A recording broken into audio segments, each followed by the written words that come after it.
ನಮಸ್ಕಾರ. ಸಿನಿಮಾಗಳಲ್ಲಿ ನಾವು ಥ್ರಿಲ್ಲಿಂಗ್ ಚೇಸ್, ಚಾಣಾಕ್ಷ ಪ್ಲಾನ್ ಎಲ್ಲವನ್ನೂ ನೋಡಿರ್ತೀವಿ.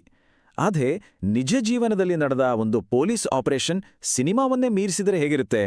ಬನ್ನಿ, ಇವತ್ತು ಅಂಥದ್ದೇ ಒಂದು ರೋಚಕ ಕಥೆಯನ್ನ ನೋಡೋಣ.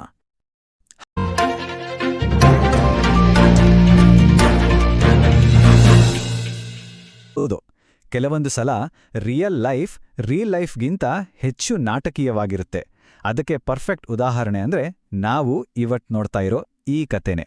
ನಿಜಕ್ಕೂ ಇದು ಕಲ್ಪನೆಗೂ ಮೀರಿತು. ಸರಿ, ಹಾಗಾದ್ರೆ ಪ್ರತಿ ಕಥೆಗೂ ಒಬ್ಬ ವಿಲನ್ ಇರ್ತಾನಲ್ವಾ? ಈ ಕಥೆಯಲ್ಲೂ ಇದ್ದಾನೆ. ಅವನ ಹೆಸರಿಗಿಂತ ಮೊದಲು ಅವನ ಕುಖ್ಯಾತಿ ಹೇಗಿತ್ತು ಅಂತ ನೋಡೋಣ. ಯಾಕಂದ್ರೆ ಈ ಕಥೆಯಲ್ಲೂ ಇದ್ದಾನೆ. ಅವನ ಹೆಸರಿಗಿಂತ ಮೊದಲು ಅವನ ಕುಖ್ಯಾತಿ ಹೇಗಿತ್ತು ಅಂತ ನೋಡೋಣ.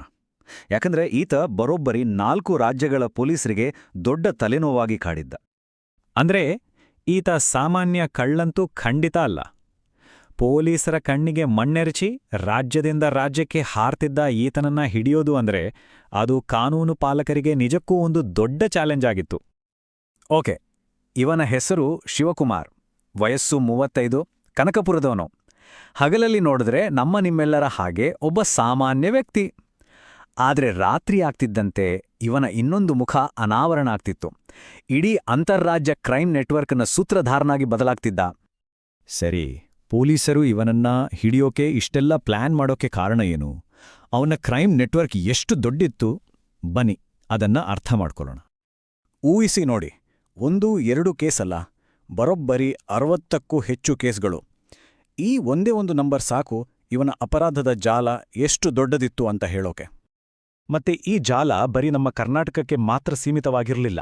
ಆಂಧ್ರಪ್ರದೇಶ್, ತೆಲಂಗಾಣ, ತಮಿಳುನಾಡು ಹೀಗೆ ಅಕ್ಕಪಕ್ಕದ 3 ರಾಜ್ಯಗಳಿಗೂ ಇವನ ತುಂಬಾ ಖುಷಿ ಆಗ್ತಾ ಇದೆ. ಯಾಕೆಂದ್ರೆ ಇವತ್ತು ಎಷ್ಟೋ ಜನ ಮಹಿಳೆಯರು ಹೇಳ್ತಾ ಇದ್ರು, ನನಗೆ PCOD ಪ್ರಾಬ್ಲಮ್ ಇತ್ತು ಸರ್, ಥೈರಾಯ್ಡ್ ಪ್ರಾಬ್ಲಮ್ ಇತ್ತು ಸರ್, ಆರಾಮಾಗಿ ನಾನು ಸಣ್ಣ ಆದೆ ಸರ್, ತುಂಬಾ ಥ್ಯಾಂಕ್ ಯು ಅಂತ ಎಷ್ಟೋ ಜನ ಹೇಳ್ತಾ ಇದ್ರು. ನಿಮ್ಗೆ PCOD ಪ್ರಾಬ್ಲಮ್ ಇರಲಿ, ಥೈರಾಯ್ಡ್ ಪ್ರಾಬ್ಲಮ್ ಇರಲಿ, 100% ನೀವು ಸಣ್ಣ ಆಗಬೇಕು, ಆರೋಗ್ಯದಲ್ಲೂ ಸಮೇತ ತುಂಬಾ ಚೇತರಿಕೆ ಆಗಬೇಕು ಅಂದ್ರೆ ಪ್ರತಿದಿನ ನಮ್ಮ ಜೀನಿ ಸ್ಲಿಮ್ನ ಯೂಸ್ ಮಾಡಿ. ಯಾಕೆಂದ್ರೆ ಜೀನಿ ಸ್ಲಿಮ್ಮು ಒಂದು ಉತ್ತಮ ಆಹಾರ. ಕ್ರೈಮ್ ನೆಟ್ವರ್ಕ್ ಹಬ್ಬಿತ್ತು. ಒಂದು ರೀತಿ ಇಡೀ ದಕ್ಷಿಣ ಭಾರತವನ್ನೇ ತನ್ನ ಕಾರ್ಯಕ್ಷೇತ್ರ ಮಾಡಿಕೊಂಡಿದ್ದ. ಇನ್ನು ಇವನ್ ಮಾಡ್ತಿದ್ದ ಅಪರಾಧಗಳು ಕೂಡ ಸಣ್ಣಪುಟ್ಟದ್ದಲ್ಲ. ಬೈಕ್ ಕಳವು, ಮನೆಗಳತನದಿಂದ ಹಿಡಿದು ಕೊಲೆ, ಸುಲಿಗೆ ಅಂತಹ ಗಂಭೀರ ಪ್ರಕರಣಗಳಲ್ಲೂ ಇವನ ಕೈವಾಡ ಇತ್ತು. ಅದರಲ್ಲೂ ಆತಂಕಕಾರಿ ವಿಷಯ ಅಂದ್ರೆ ಈ 60 ಕೇಸ್ಗಳಲ್ಲಿ 13 ಕೇಸ್ಗಳು ನಮ್ಮ ಬೆಂಗಳೂರಿನಲ್ಲೇ ದಾಖಲಾಗಿದ್ವು. ಸರಿ, ಇಷ್ಟೊಂದು ದೊಡ್ಡ ಪ್ರಬಲ ಖದೀಮನನ್ನ ಮಟ್ಟ ಹಾಕೋಕೆ ಯಾರು ಮುಂದೆ ಬಂದ್ರು? ಅವರೇ ಈ ಕಥೆಯ ಹೀರೋಗಳು. ಜಿಗಣಿ ಪೊಲೀಸ್ ಠಾಣೆಯ ಒಂದು ದೃಢನಿಶ್ಚಯದ ತಂಡ. ಇಷ್ಟು ದೊಡ್ಡ ಆಪರೇಷನ್ಗೆ ನಾಂದಿ ಹಾಡಿದ್ದು ಜಿಗಣಿಯಲ್ಲಿ ನಡೆದ ಒಂದು ಸಿಂಪಲ್ ಬೈಕ್ ಕಳ್ಳತನದ ಕೇಸ್.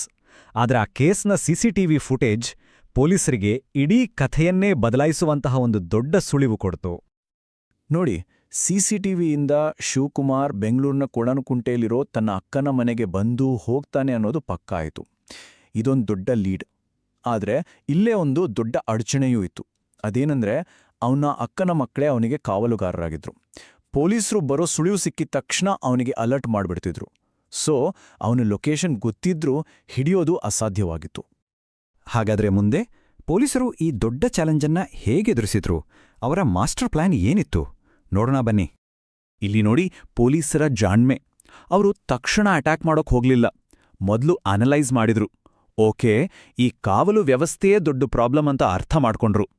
ಅದಕ್ಕೆ ಅವನ ಅಕ್ಕನ ಮನೆ ಪಕ್ಕದಲ್ಲೇ ಒಂದು ಮನೆ ಬಾಡಿಗೆಗೆ ತಗೊಂಡು ಅಲ್ಲೇ ಇದ್ದು ರಹಸ್ಯವಾಗಿ ವಾಚ್ ಮಾಡೋಕ್ ಶುರು ಮಾಡಿದ್ರು. ಇದು ನೇರ ಆಕ್ಷನ್ ಅಲ್ಲ, ಬದಲಿಗೆ ತಾಳ್ಮೆಯ ಆಟ. ಓಕೆ, ಈಗ ಬಂತು ನೋಡಿ ಅಸಲಿ ಸಿನಿಮಾ. ಇಷ್ಟೆಲ್ಲ ಕಾದ ನಂತರ ಆ ಫೈನಲ್ ಆಪರೇಷನ್ ಎಷ್ಟು ಸ್ಪೀಡಾಗಿ, ಎಷ್ಟು ಡ್ರಾಮ್ಯಾಟಿಕ್ ಆಗಿ ನಡೆತು ಅನ್ನೋದೇ ಈ ಕಥೆಯ ಹೈಲೈಟ್. ಪೊಲೀಸರ ತಾಳ್ಮೆಗೆ ಕೊನೆಗೂ ಫಲ ಸಿಕ್ತು. ಶಿವಕುಮಾರ್ ಅಕ್ಕನ ಮನೆಗೆ ಬಂದ. ಆದರೆ ಅವನು ಎಷ್ಟು ಅಲರ್ಟ್ ಆಗಿದ್ದ ಅಂದ್ರೆ ಬೈಕ್ ಆಫ್ ಮಾಡಿರ್ಲಿಲ್ಲ. ಎಸ್ಕೇಪ್ ಆಡೋಕೆ ಅನುಕೂಲ ಆಗಲಿ ಅಂತ ಬೈಕ್ ಆನ್ನಲ್ಲೇ ಇಟ್ಕೊಂಡ ಮಾತಾಡ್ತಿದ್ದ. ಆದರೆ ಅವನಿಗೆ ಗೊತ್ತೇ ಇರಲಿಲ್ಲ ಪೊಲೀಸರ ಬಲೆ ಅವನ ಸುತ್ತ ಬಿಗಿ ಆಗ್ತಿದೆಯಂತ. ಇದೇ ರೈಟ್ ಟೈಮ್. ಇನ್ಸ್ಪೆಕ್ಟರ್ ಮಂಜುನಾಥ್ ಅವರ ಟೀಮ್ ಒಂದು ಕ್ಷಣವನ್ನೂ ವೇಸ್ಟ್ ಮಾಡದೆ ಮಿಂಚಿನ ವೇಗದಲ್ಲಿ ಎಂಟ್ರಿ ಕೊಟ್ಟು ಆರೋಪಿಯನ್ನ ಸುತ್ತುವರ್ದೇ ಬಿಟ್ರು. ಪೊಲೀಸರನ್ನ ನೋಡಿದ ತಕ್ಷಣ ಶಿವಕುಮಾರ್ ತಪ್ಪಿಸ್ಕೊಳ್ಳಕ್ಕೆ ಬೈಕ್ ನುಗ್ಗಿಸಿದ್ದಾನೆ. ಅದು ನಿಜಕ್ಕೂ ಅಪಾಯಕಾರಿ ಕ್ಷಣ.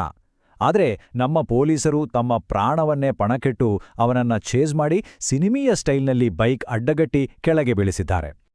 ಇಲ್ಲಿರೋ ಒಂದು ಇಂಟ್ರೆಸ್ಟಿಂಗ್ ಟ್ವಿಸ್ಟ್ ಏನು ಗೊತ್ತಾ? ಯಾವ ಸಿಸಿಟಿವಿ ಪೊಲೀಸರಿಗೆ ಮೊದಲ ಸುಳಿವು ಕೊಟ್ಟಿತ್ತೋ ಅದೇ ಸಿಸಿಟಿವಿ ಅವರ ಈ ಥ್ರಿಲ್ಲಿಂಗ್ ಫೈನಲ್ ಆಪರೇಷನ್ ಅನ್ನು ಕೂಡ ರೆಕಾರ್ಡ್ ಮಾಡಿಕೊಂಡಿದೆ. ಸೊ ಕೊನೆಗೂ ಈ ಅಪಾಯಕಾರಿ ಆಟಕ್ಕೆ ತೆರೆ ಬಿದ್ದಿದೆ. ಆರೋಪಿ ಈಗ ಪೊಲೀಸರ ವಶದಲ್ಲಿದ್ದಾನೆ. ಹಾಗಾದ್ರೆ ಈ ಇಡೀ ಕಾರ್ಯಾಚರಣೆಯ ರಿಸಲ್ಟ್ ಏನಾಯಿತು ಅಂತ ನೋಡೋಣ. ಆಪರೇಷನ್ನ ತಕ್ಷಣದ ಫಲಿತಾಂಶ ಅಂದ್ರೆ ಆರೋಪಿಯಿಂದ ಸುಮಾರು 130 ಗ್ರಾಂ ಚಿನ್ನ ಮತ್ತೆ ಕಳ್ಳತನ ಮಾಡಿದ್ದ 3 ಬೈಕ್ಗಳನ್ನ ಪೊಲೀಸರು ವಶಪಡಿಸಿಕೊಂಡಿದ್ದಾರೆ.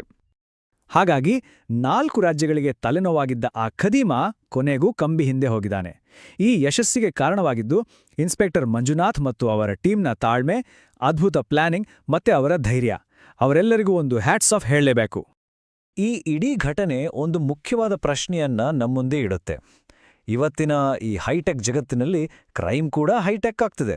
ಆದರೆ ಈ ಕಥೆ ನೋಡಿದ ಮೇಲೆ ಅನ್ಸುತ್ತೆ, ಎಷ್ಟೇ ಟೆಕ್ನಾಲಜಿ ಇದ್ರೂ ಪೊಲೀಸರಿಗೆ ತಾಳ್ಮೆ, ಧೈರ್ಯದಂಥ ಹ್ಯೂಮನ್ ಕ್ವಾಲಿಟೀಸ್ ಎಷ್ಟು ಮುಖ್ಯ ಅಲ್ವಾ? ಇದ್ರ ಬಗ್ಗೆ ಯೋಚನೆ ಮಾಡಬೇಕಾದ ವಿಷಯ.